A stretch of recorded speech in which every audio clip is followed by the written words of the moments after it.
A very good day to all our viewers on Infra TV. We welcome you all to this special edition of Infra Show in association with MARKENOMY Post and MARKENOMY Journal on this special occasion of Narendra Modi's completion of 3 years. With us is Professor A.J. Iyer, who is the author of the India BRANDished and the editor-in-chief and publisher MARKENOMY and ENERTIA, holding publishing entity of Falcon Media. Welcome, Mr. Professor A.J. Iyer. Welcome to all.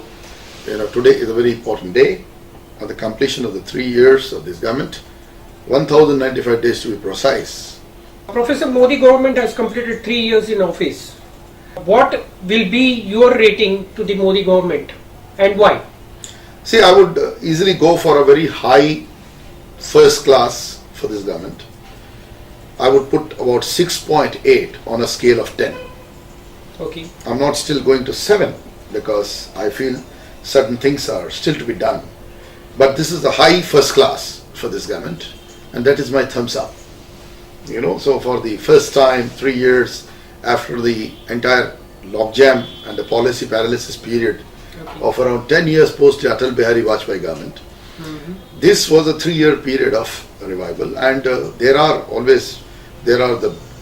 definitely the bouquets, and there will surely be some brickbats from our side as well. But I would say the bouquets are more. Okay. What, in your opinion, are the grey areas to be addressed by this government? See, before I come to that, let me give a background to why I have actually given that 6.8, out of 10 to the Modi government at this point of time. The key takeaways from this, the first time, because I have to talk about the positives, because I always believe that when a positive vibe of the economy, positive vibe of the situation, that is given generally when the thoughts are going towards the positive direction, right? What happens is the whole country will also be in the mood of positivity. That is precisely the mood of positivity with which the country voted for Narendra Modi government. In 2014, the entire nation went for a change. Okay, we can get into the semantics of this business. X number of people voted, and we all know that in an advanced democracy like India, anybody scoring in a multi-party democracy of 33% plus votes would be definitely ruling. And where is the difference lies? If you look at the same French elections, where it was completely reversed, because I am quoting the French elections than the Indian election, because throughout there was a different type of elections, like in America, there was a moment where Trump came trumps up versus I would say Obama, and those movements were happening, and generally people labeled it as a right-wing movement in the world. That's the way people labeled it. And Macron was seen as a centrist. But I would look at comparing Macron at this point of time for India's objective, because Macron is a complete reversal of the path of what happened. According to people, it's a reversal of trend, and a centrist force came into power. But that's not true, because he is already very clear that the right is not untouchable for him. So there is a new genre of politics, and emergence of Modi in India is the point of inflection as well of a new genre of politics, where voters worldwide have rejected the past narrative, and India was no different, and India started the game, if you look at it, because the other changes have only happened now. America saw the change now, Macron, and then I must quote the recent election which was in Iran, because in Iran Rouhani won a mandate second time, because he is seen as a rightist force, more towards the conservatist Iranian, I would say, clergy, but the man who has embraced liberalism in his own way, because he wants to have better relationship with America, and the earlier regime of Ahmadinejad was in conflict with the world. So this is the whole game. The game is you need a global leadership to pull nations out of the current situation, because there is a crisis of sorts that has emerged worldwide, and public everywhere have rejected the current regimes. And in India, there is a massive rejection of the policies of the UPA government, because of which the Narendra Modi government narrative was accepted by the people, and they voted for it. Now the thing is that honeymoon is over, 3 years on, what do we do? So there are real reasons, for us to look at it. There was the UP elections before this. right? And it came at a time when, after the demonetization, according to me, I'm still a critic of demonetization. I hold my position on that demonetization was badly implemented, a good idea, right? I would say Narendra Modi government's intent and his own personal intent was perfect. Okay. The context was perfect, but the implementation was absolutely poor. So I gave a negative mark for this. I continue to give the negative mark for that. And I still feel we are reeling under the impact of that, and we are just recovering, And the economic contraction has happened. It has been camouflaged into two, I would say, positions, because one quarter the loss has been taken to one quarter and the other loss has been taken second quarter. Overall, the GDP contraction of anywhere between, I would say, a percentage point, 0.8% to 1.2% is there. So all of that is there, right? But then that was a bold step. You need to understand that whether the step was wrong, bold step, the step itself per se was not wrong, because the step, if the narrative in the Modi government, I have taken the demonetization, well, that's the economic issue on which we have to give marks, well, that will impact the people. A lot of poor people have been impacted in it. But if the Modi government's narrative was, I would say, sustained on the fundamental point, for the critics, I would say, and including constructive critics like us, this narrative should have been that they wanted to stop funding of the terrorists, and at the same time the misuse, because a lot of fake currency is being printed and our economy was under duress because of that, and it was massive, like the figures are like 16 lakh crores worth of such currency was under circulation, which is the sources that are talking about, and that was almost equal to size of our economy of monetary currency circulation in the markets, and that's what we are trying to recover. The second point is definitely the narrative could have stuck to the point that they wanted, it was like a currency swap rather than a demonetization, right? They wanted to change that currency, right? And it was a massive step, and it was taken, right? And then it's very clear that some people would say that made him win the elections. I would say reverse. No, he took a major risk which could have made him lose an election, right? And it was the situation, right? But he still got through UP. That means the fundamental faith in the Narendra Modi government, and especially the leadership of Narendra Modi, has been reinforced by the people of India, right? And therein lie, and the story stops there. That means in 3 years, most governments would have come through a, I would say, post-honeymoon, after impact, that people would have already turned against you. It has not happened. In fact, it looks like he is even more stronger than before. And of course, that the strength may have not been substantially increased as far as critics are concerned, but it is reasonably good for a 2019 second repeat for this government. And that is where the narrative stands. So I feel, therefore, my marks of 6.8 has to be understood that there is a gap which says you scored a high first class, but you must score distinction, right? So I have not given a distinction to the Modi government. I have given a high first class. And in 10 years of policy paralysis, where I would give the Manmohan Singh government a 4 out of 10 for its underperformance and complete mismanagement, mired corruption, and complete policy paralysis, and India was just looking like a pushover economy in the world. I would say in this scenario, Modi has done well, and we will come up with that rating where now Modi stands in the MARKENOMY rating as the number 4 leader. First is Putin of Russia, the second is definitely Trump, third is definitely President Xi Jinping of China, and the number 4 spot is Modi, very different from the Forbes rating which put him on the number 9 and other ratings in the world which have not kept him on the top 10. The MARKENOMY rating keeps him at number 4, and it could surprise you that in the MARKENOMY rating of the top 10 we have Emmanuel Macron, a new entrant, quickly coming in. We have number 5 Benjamin Netanyahu, Macron as number 6, and Merkel goes down, and in fact the Brexit, the exit that happened in Little Britain goes down to the 20th, the Saudi Arabia goes down, and the two Muslim nations, if you look at it that way, that comes into picture, are 9th for Iran and the number 10th for the UAE.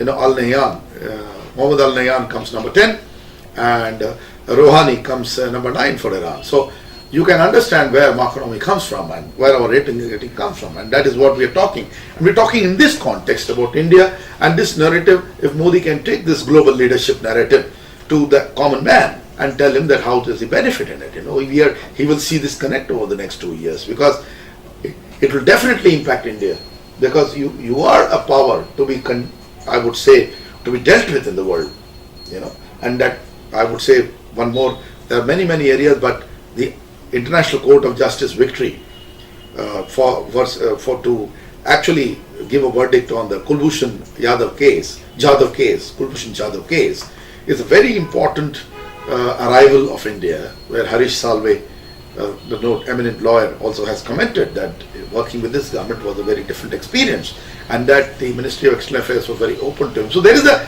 kind of openness, and I would also say of late, the US Ambassador to India has also made a very clear comment that at a cabinet level, there is absolutely, he has made the word zero corruption in the Narendra Modi government. So these are the perceptions that will benefit you over the next 2 years. We have to wait and watch whether Narendra Modi is able to take this momentum off for a real investment cycle and infrastructure build-up cycle that leads to 2019, so that the next 5 years, when I'm very sure that this government will return back to power, the next 5 years he comes, he's in an extremely good position to roll over and make India go to the superpower brand that it must be by 2022. The time is absolutely perfect. What, in your opinion, are the grey areas? Very important, like I'll give you the positives. Now you will know the mark. Again, I come back to 6.8, So the grey areas of the 6.8. First of all, I say any government, from the Indian perspective, would look at the infrastructure. So in Hindi, we would call it the Bijli Pani Sadak. That would mean the electricity or power, water, and Sadak would be infrastructure. Then Roti, Kapda, and Makan. That is the old one, where we call it food, shelter, and or I would not call it now shelter, but housing, food, clothing, and housing. That's what it is. Then very important in today, where we are living in the Friedmanish era, where the earth is flat, is a reality in the physical world, because we're coming closer because of the digital connectivity that is in. So very important for digital connectivity. The world is one family that's coming in, Vasudeva Kutumbakam, which we always say from our side. The world, in real sense, in the virtual world, it becomes the real world. We are interacting as a global community, and naturally we need to integrate. So digital connectivity, and of all people, when you need a gross national happiness and harmony, this is basically a derivative from my exposure to Bhutan, and I love the concept of gross national happiness versus the GDP as a measure, if we can do it, because commercial measures don't work many times. We need to look at the human indices as well. But when you look at human indices in that perspective, then we need harmony, very important, because we need to live together as one community, and that is the question. So gross national harmony and happiness is very critical, and if Modi government can take the GNHH formula, I think they would be better. And that is where I have a problem, to some extent, because I believe that the most important thing in harmony, every other narrative will be different. We'll discuss some of those narratives, but my point is, how does harmony comes into society? Harmony comes into society provided a society has not to fight for its basics. As I told you, the Bijli Pani Sadak, Roti Kapda Makan, digital connectivity, health. These fundamental aspects must be available to people. People must get access to reasonable good health care. They must get access to good education. They must get easily the broadband access. We must be having a digital India here for sure. So all these motives Modi ji has started, he has begun, but they must reach their real conclusions, midway at least, if not complete. So the Swachh Bharat was a great, very powerful abhiyan, but whether our municipalities are doing the justice to the Swachh Bharat, while public is definitely with the Prime Minister. Every citizen will be there with the Prime Minister, because it's a very good motivation, right? And there is a huge awareness that has been brought by this campaign. But what has happened? Then whether the movement of the toilet, do we have the water for the toilets? Now these are the things which I don't think we can blame the Prime Minister for this, because he started something. It must be that he must take on his ministerial colleagues. He must take them, he must not accept any complacency, and he must not accept their marketing pitch with him. So there is a lot of marketing feedback being given, and the common public of the country want Modi to succeed, and because that's the way, because we have seen failures for so many years. After Vajpayee, we have not seen a leader who means business for this country, who loves this country, who has empathy for the people of India, right? But any regime can say anything, but I'm telling you, a lot of people, critics of the past, and for the past 4 decades to 5 decades worth of, I would say, keeping India down, well, that narrative is over. Modi has brought a positivity. In the moment of positivity, I'm not saying that we are not going to look at the other side, but definitely we'll look at the other side. We don't agree to a lot of things that the government is talking about. So one of the areas that I want to highlight here is very important. The driver of an economy is the power sector. We all know that, and I come from being an editor of ENERTIA. We have taken a lot of issues, and we are definitely not happy with what is happening in the power sector.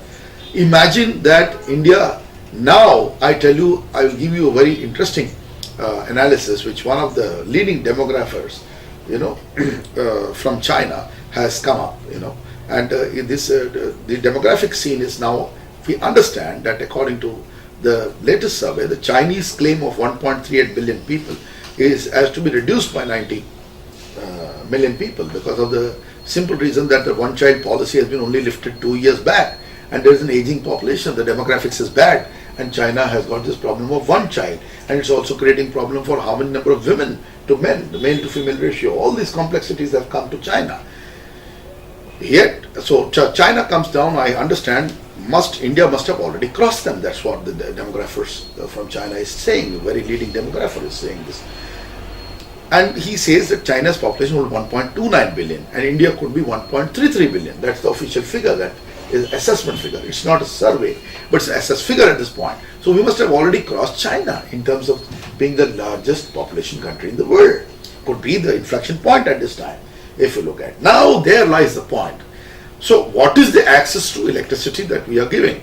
In terms of all calculations and what the ministry is talking, we have reached 330 gigawatt roughly of installed capacity for power in this country, while neighboring China has got 1600 gigawatt of installed capacity, right, for a population of almost equivalent level or less than us now, right? So this is the real indicator. How do we do? And then you compare that development economics from the point of view of what is the size of the GDP of China. So the interesting part is China has already crossed the $12 trillion level. It could be about 12.8 trillion US dollar in terms of GDP. And India is just going towards the $3 trillion mark, 2.5 trillion crossed, and above, so we may be hitting the 3 trillion area now, right? So this is so the comparison is clear. See the size of the GDP and the population serviced, clearly tells you a direct parameter of provision of the fundamental driver of the core economy, or a moving factor of the core economy called electricity, or I say is the power or energy, right? And it is here that we have probably not achieved what we must achieve, and because of the simple reason that how can a country say that we have surplus power? It has been the pitch of our Honorable Minister Piyush Goyal, which I completely disagree with, because there is no surplus power in this country. There are only surplus states in ifs and buts. There could be Gujarat surplus, Chhattisgarh surplus, and definitely you can just end your whole position with maybe Andhra in surplus, a smaller state, and that's it. The story ends there. And there are 30 odd states. There is no surplus in this country. There are regions of deficits. There are regions of problem. Then come to the point. India during Vajpayee's time had hydropower, very important, because not only a question of power, it's also a question of water, and it's able to be a spinning reserve. It can come and go and plug and play. It is the highest conversion electricity with 58% energy conversion.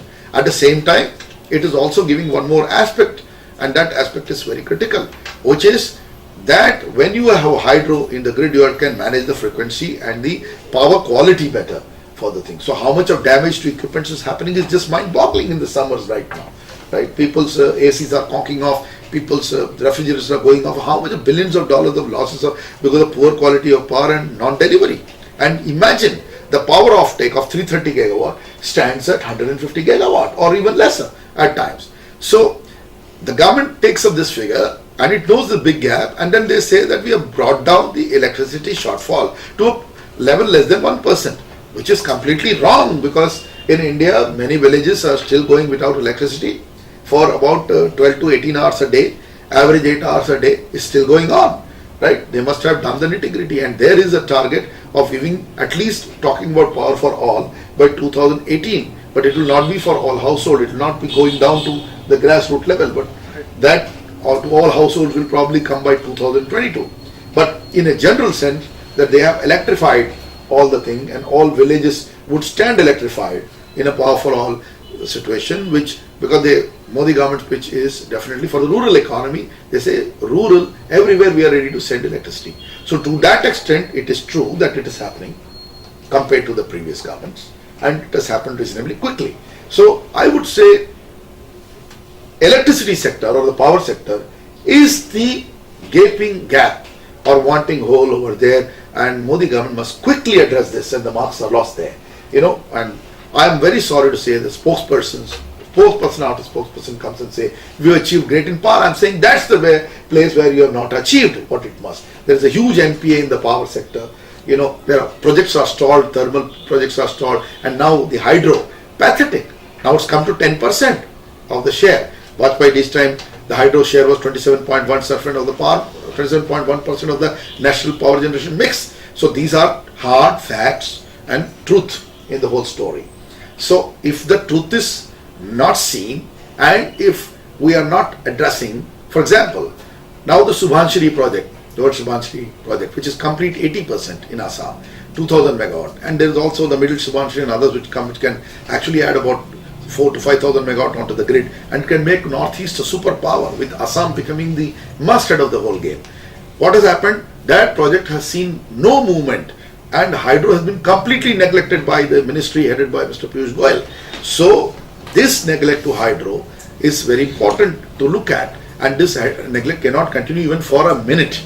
And the other point I meant to say, we are Tommy, and we were the ones at REPA and this who made the report called Rashtriya Urja Saurya Mission, which is the white paper which talked about 100 gigawatt solar, 50 gigawatt to be minimum, and 100. What has happened to that whole thing? China started along with us. 3 years back, China was at the same place at which India was. That was exactly the benchmark when Narendra Modi took to power, and he was a successful man, building the solar park, bringing the prices down. He did all that in Gujarat. We worked with him as inertia at that point of time. We have covered all that. But I'm very surprised that exactly reverse has happened. Today on the grid, after the exit of Tarun Kapoor and after the secretary, the former secretary Upendra Tripathi has left, there's a new team which is trying to do some work, but they have to understand the things. But what we have done is, I understood from the Honorable Joint Secretary at the time that by June we would get 17 gigawatt to 20 gigawatt on the grid. 17 will be minimum. But today we are only at 12.28 or 12.5 gigawatt on the grid, right? And neighboring China in the same period has achieved 77.4 gigawatt. That was 31st March 2017. So we can't just keep patting ourselves. So whether it's a hydro, whether it's a hydro 600 gigawatt in China, and what is it? We are at 49 point some gigawatt. So I think we need to really question our performance. We cannot run a 100-meter race at something like 12 seconds and say that we are going to compete globally. We must be under 10 seconds, closer to the 9 second to be a winner. This is my point. So with all the max, the grey area I have already stressed. Other than that, I feel there is good work being done by ministers like Nitin Gadkari. There's very good work being done in the physical infrastructure. I think he is one of the star ministers who's done very well. I'm specifically naming. I don't want to name or unname others, but I mean to say I'm giving an example of performance, right? So you need ministers like him, to give results to the country. We need roads, we need ports, so you need to put performing ministers on the job.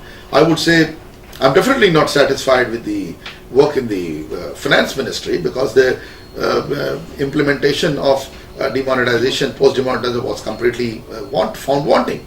And I would say, like for example, certain ministers are holding more portfolios than they should hold.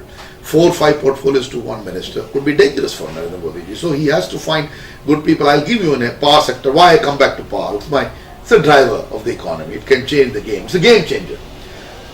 So power and renewable energy together is a game changer. We must come back to thermal, which we have said 18th April we made a report saying Modi government will come back to ultra mega and ultra supercritical. They are coming, but there are also issues they have to handle. There's a court decision on the 8,000 megawatt worth of Adani and Tata super thermal and ultra mega projects in Mundra. Both the projects are going through a absolutely missive because the courts have not allowed fuel as pass through and they are not in a position to operate. So these are all the things that the government has to handle. The government can't say we are, and this is gone to the regulator back, right? So quickly they have to sort it out. These two are the largest companies in the country with the largest index of thermal. So then the moment the thermal power comes down and its index comes down, you will be again in crisis. Because you have a problem with hydro, you have not achieved substantially, only solar is moving. So minus solar, I don't see a good story. Even the wind is faltering back. Wind is only recovering now, right? And government must actually be very serious about this. And too many portfolios to a single minister may not be good, because I will remind Modi ji of the success of the fantastic team of a junior and a senior minister, which was P.R. Kumar Mangla and Jayanti Ben Mehta. And that's where we have to come to. We have to come to that Vajpayee team. This kind of a team can only perform and give results in this country. So I would say review what is there, review the portfolios, let people take a limited amount of work in different area, let them be given the specific objectives, then the results will be out. Otherwise there will be failures, because just going and making some PowerPoint presentations in areas where clearly experts are having hard figures can be dangerous. Because at the end of the day, you may win an election, but actually it does not benefit the country, right? Because if we don't have the electricity to drive the economy, if we don't have the power to drive the economy, if the conducive environment is not there, projects are stalled, it again brings us to the same logjam situation, and it will end up as NPAs in banks. And that has been the story, and that narrative has marginally changed in the power sector. And I would like that to change, like it is changing in the infrastructure to some extent, but not in the power. Professor, there is also criticism on the government by reports, for example, premises and realty provided by the so-called civil society of India. Exactly. That is Vadana Todo Abhiyan. What is your views on this? See, I tell you this, when I see the list of people, this is the report that Thiagarajan is talking about, my colleague. This is the report that is coming in. If you see this report, and this report is produced by a civil society initiative, so-called Citizen Report on third year of NDA government 2000. I cannot believe, and then I see people's name, I don't want to name, but one name I see in the top, Akar Patel. Now and then the first one is the human rights violation. It looks like a narrative coming directly from the apologists and the anti-India activities that are emanating at Kashmir, and then it is also at the JNU, and it looks like a report made by such people. And there is a complete agenda. They use words like Jumla in between. So a neutral report doesn't do. And then you claim, self-styled claim of being the custodians of the civil society and the citizens of India. I reject such groups. And this narrative of the past and the groups, they are already dinosaurs. So I don't want to take up the issues of the dinosaurs. Hard issues, which we are taking up, and without fear and without favor, we will take up with the government. And a good media or a good, I would say, public discourse has to take up certain issues with the government. And as I told you, that human development index is very important, and you must talk about it, but you must talk sensibly. You can't take the issue of Jammu and Kashmir as a benchmark, because I feel that that issue is about a completely, I would say, the entire activities of terrorism is happening over there. And these people, when they are confronting the army, armed forces have to be given more freer hand. And I think the government, in fact, I am critical of the government that they are not going all out. And if the government, relationship with the Mehbooba Mufti government is not working out, I think it calls for definitely tough, fast governor's rules and taking Pakistan on. I don't believe that we can handle in the way. All the Pyar Mohabbat Coca-Cola has to be over in the case of Kashmir. This is indivisible part of India. We must send a message now. It's time to come. We can't deal. After the surgical strike, if those people are not changing themselves, let the army do its job and let's go for it. I think people are worried, but there is always, sometimes in history it comes, sometimes to bring peace you need to embrace the situation of not war but at least battle ready and show the eye. Remember Kargil, Vajpayee did everything possible with Musharraf, a military dictator. A Democrat was dealing with a military dictator, and one of the world's best statesmen, I would say Atal Bihari Vajpayee ji, was dealing with him. Can you imagine what kind of thing we got out of it? I praise Vajpayee for what he did. He showed them what he can do in the Kargil conflict. They claim 3,000 were dead, but I am telling you 5,000 were dead. Roughly 2,700 to 3,000 soldiers and 2,000 jihadis. They went down the drain. Pakistan refused to take those bodies. It is India which actually gave them a decent burial as, I would say, soldiers of war, whatever. And the jihadis were definitely also buried. So I'm very sure about how the Indian army deals with it. But I'm telling you, we had to finally clear our own territory. We paid a heavy price of losing 500 odd soldiers, A-grade soldiers of ours. But I'm telling you, we did show Pakistan their place in the Kargil conflict.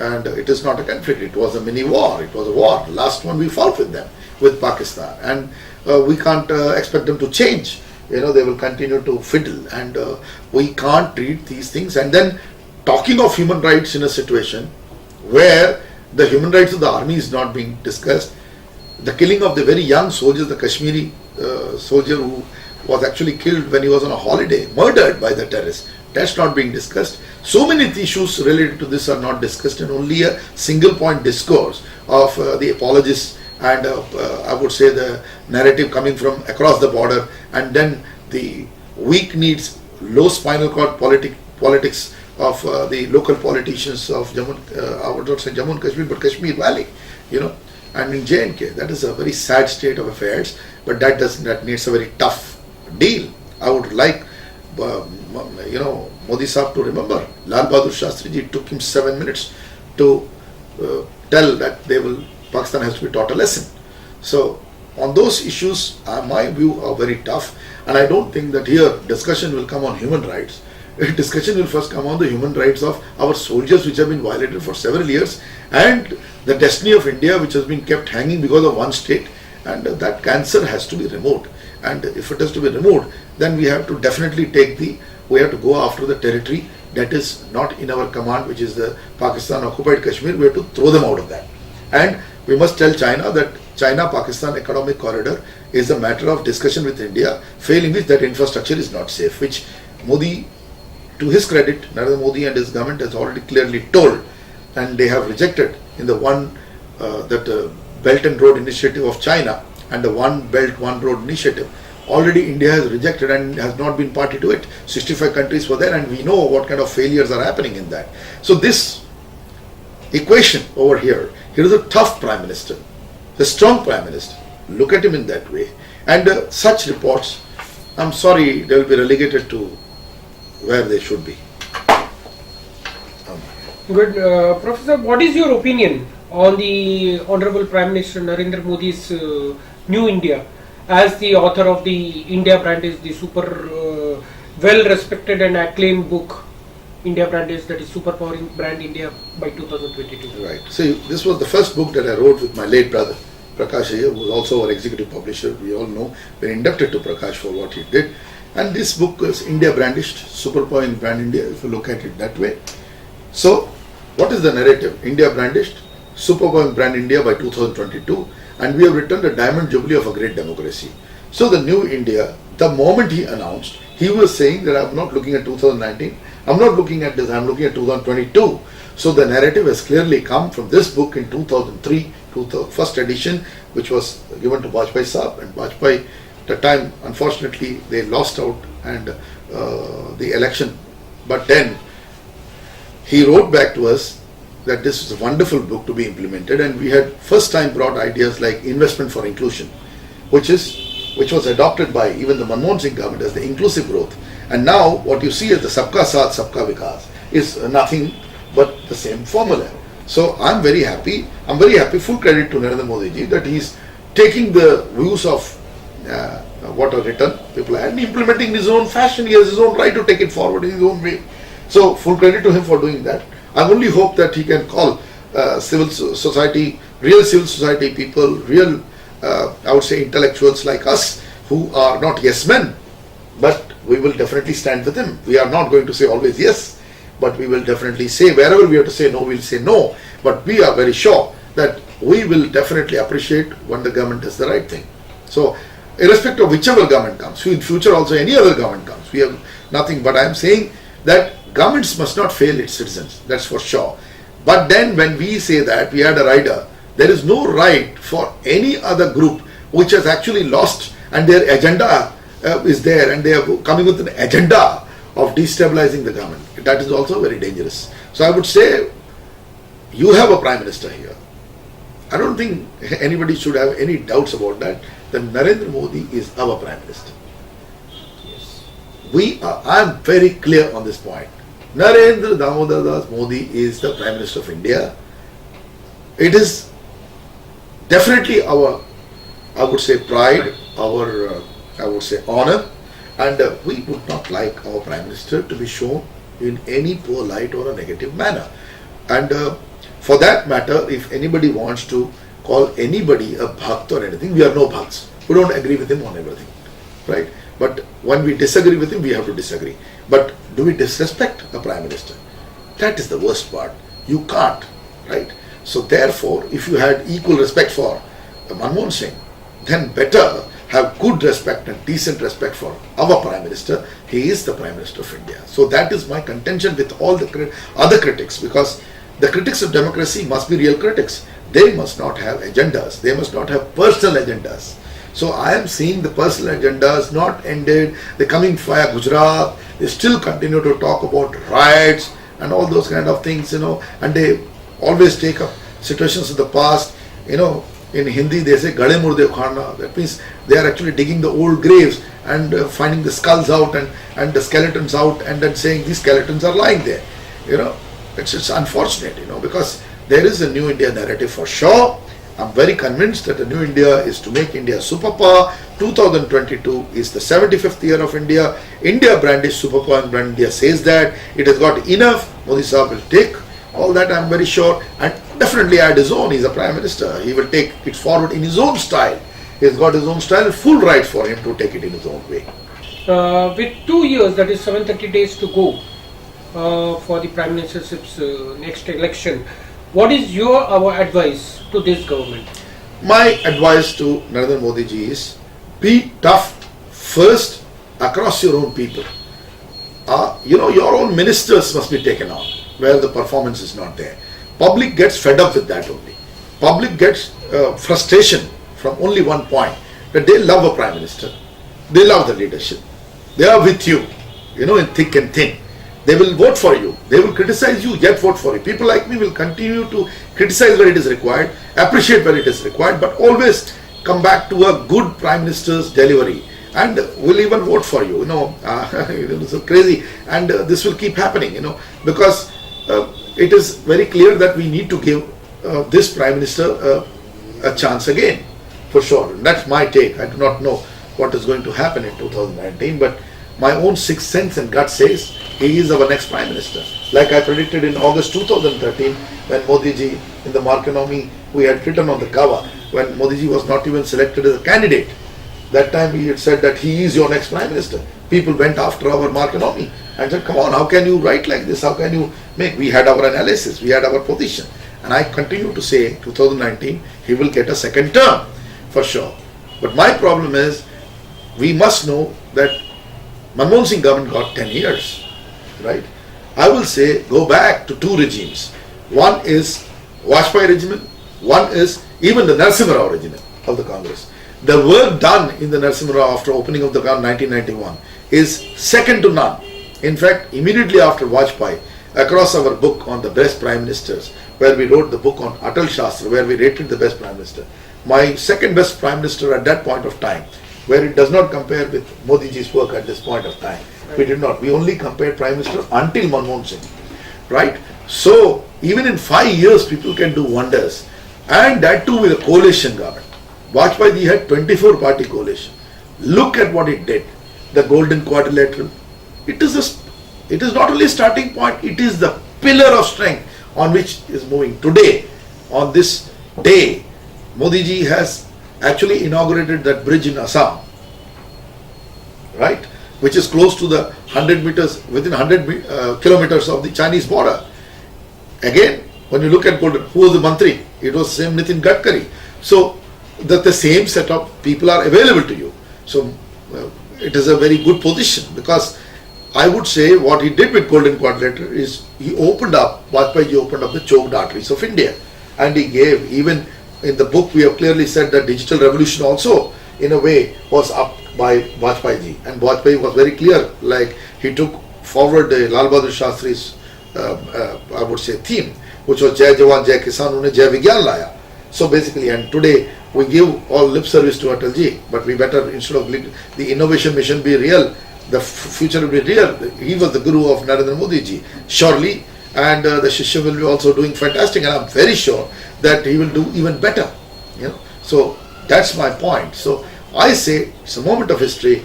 It's not about whether you are there for 5 years or 10 years, and if you get the chance of 10 years, I think we must be careful not to end up as the Manmohan Singh government did with all these corruption cases, all the scams, and all the things. It's very unfortunate if a government ends that way, So I feel 3 years full credit that there is not one scam that has been reported from this government. Of course, there are issues, because I always feel that there are issues. There are issues of impropriety which have come. We have even reported to the Prime Minister. I don't want to name on whom we have reported. We have ourselves reported. I have myself written to the Prime Minister on these grounds of impropriety, of fiddling with institutions. So he has to again come back. My warning is, be tough with your ministerial colleagues. They cannot take their kursi for granted. Right. So Modi will succeed, and India will succeed, and we will all succeed. I am very sure we have a great future in 2022, and that is, we could be the number 3 economy, and with a very powerful number 2 Prime Minister. Modi would be only, I feel, second to Mr. Putin by 2022. That is my prediction. So he would cross Chinese Premier in that ranking and rating. That's my surety. That's the way I see for global leadership. So if I'm seeing it that way, so that means even Trump would be trumped. Yes. In my books of accounts, right? So after Putin, it will be Narendra Modi. That's my prediction, and I've rarely gone wrong. Great, Professor. Thanks for this exclusive interview on Infra TV.